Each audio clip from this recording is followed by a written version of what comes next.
In this video, we'll show you how we've been installing these PVC furring strips in our 1949 Spartan Manor camper trailer. In case you're new here, my name is Dan and I love to DIY things. And my mom and I have been working on renovating this Spartan Manor trailer for about 2 years now, and we're really starting to see all the progress. We've been thinking for a long time how we want to put up these walls, and I think we finally have a solution. So we had, of course, considered just putting the plywood directly onto the frames of the trailer, but we don't like this for a couple reasons. The first is that in the summer, the metal was so hot to the touch. So we want to have a little bit more gap between the metal and the walls. The second reason is that we could rivet this wood directly to the frames like that, but then we would have the heads of the rivets sticking out because this is pretty thin. And granted, we could go with something thicker, but then it'd be a lot more difficult to match these curves. So for both those reasons, we didn't want to mount the walls directly to the frames. Next, we looked at the idea of using furring strips, like this piece of wood here, but this is a bit too thick. So you can see we were thinking of doing something like this, and then the wall would attach directly to that, and you'd have a nice little gap there. But then we'd be losing about 1.5 inches at least inside the trailer from that. So we also considered using these thick furring strips vertically on the frames like this. And we would have them stick out a bit so that it could provide some insulation from the frames to the wall. So this would have provided a nice gap for some extra insulation between the metal and the wall, and it would have provided a nice thick piece of wood to secure the wall onto, and we would have secured this to the frame with rivets similar to this one, but a bit longer. In this setup, we had also been considering putting a 1/4-inch piece of rigid foam insulation between the wood and the metal to help thermally isolate the shell from the wall inside. Putting these vertically was our leading contender for a while, but then we saw we couldn't do this everywhere. So for example, here near the front door, this last frame, we simply can't attach it the way we would have with all the other frames. And then finally, it would have been very hard to make this kind of system work on curves. So then we considered using this thinner type of wood as furring strips, but we didn't for 2 reasons. The first is that this is pretty expensive, and the second was that we had some mildew issues on some of the plywood near the breaker panel over the winter, and so that makes me really reluctant to put any kind of wood behind the wall that could be exposed to moisture and mildew out of sight. So to deal with that possible issue of mildew behind the walls, we decided to look at PVC. So we can use the PVC just like the wood furring strips, and attach the wall to it like that. The PVC is also thick enough so that we could countersink holes to hide the heads of the rivets. And the other advantage of this PVC furring strip is that it's super flexible. And here you can see the comparison of the thickness between those 2 types of wood and the PVC. So I think the PVC is a pretty happy medium there. And I almost forgot that another big consideration was how far out these electrical junction boxes stick from the wall. So you can see here the thin wood and the plywood wall material would stack up pretty well, but be just a little bit shy of the overall thickness. The thick furring strips and the plywood end up being quite a bit thicker than the junction boxes, and the PVC and plywood stack up really well. Yesterday, I put it in this test piece to see how it would go, so I'll show you how I did it. First, we started off by ripping down these 8-foot pieces of PVC into approximately 2-inch wide strips. And then we clamp or hold them in the position that we want them. There we go. Now I'm going to mark the location of each frame.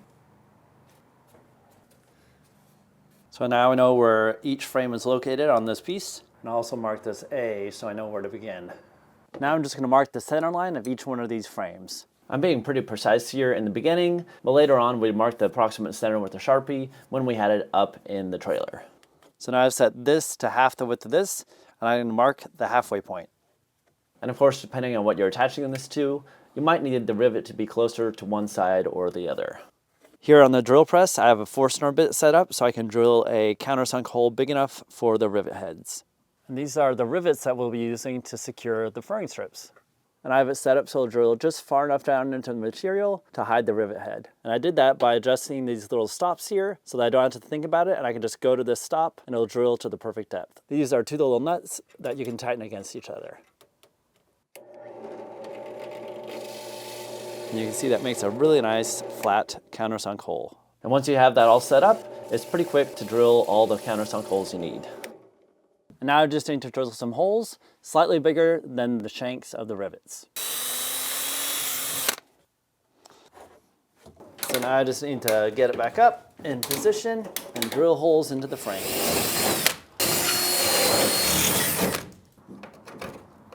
Before this, I'd been used to using 1/8 inch pop rivets, and I was surprised just how much harder these larger rivets were to pop. Oh, that's hard to do. And it wasn't getting any easier. Man. Those rivets are so hard to do using this, so I don't think I could do the whole trailer like that. So instead, I went and picked up this air hydraulic riveter at Harbor Freight. Let's see if this works. As you can see, you need to make sure to oil this with each use. So before I could use it, I had to attach this air hose connector. I need to oil it. All right, I got a rivet in there. Let's see how it goes.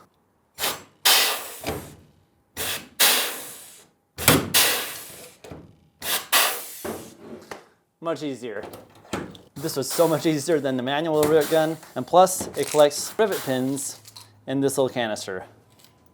It didn't catch all of them, but most. So this is a rivet being compressed in real time and in slow motion. Pretty cool, right? So this is a great start, and we know what we're doing.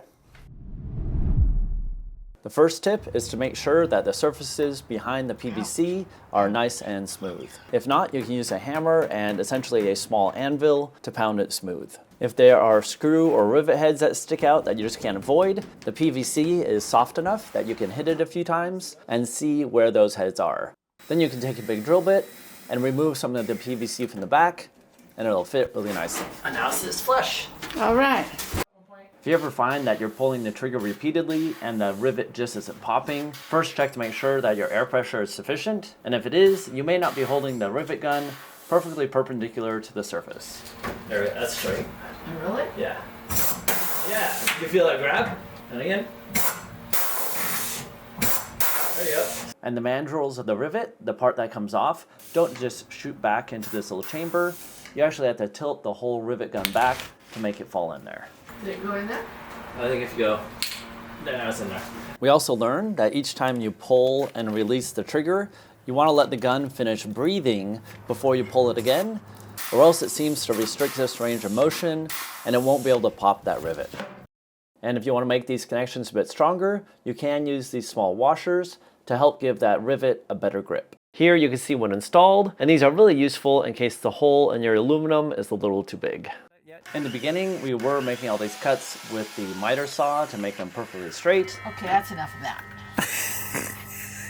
But in the end, we found using this simple pull saw was much easier and worked just as well. There was wood around each door frame, so we drilled out the rivets, removed each piece, and started replacing them with pieces of PVC. We managed to find a piece of PVC that was the same thickness as those strips of wood, so then it was a matter of just cutting them to the right depth. Up in the trailer, we measured out each length and cut them with this simple pull saw. Then it was a matter of fitting them in and taking into account any obstacles like these bump outs for the door hinges. So we just need to notch this PVC right here. On the table saw, I'm cutting out a notch wide enough so that I can run a jigsaw down the length of this cutout. With the notches cut out for the hinges, this piece fits really well.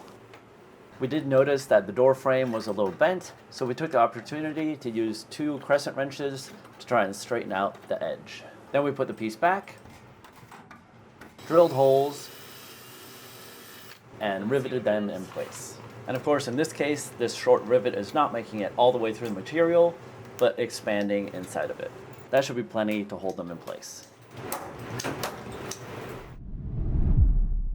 Before we could put furring strips around some of the windows, we had to stuff some of the gaps that would later become inaccessible with insulation.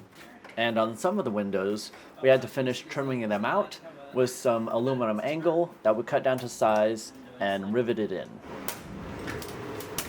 Then we were able to frame out each side of the window with PVC so that we would have a solid place to attach our wall later.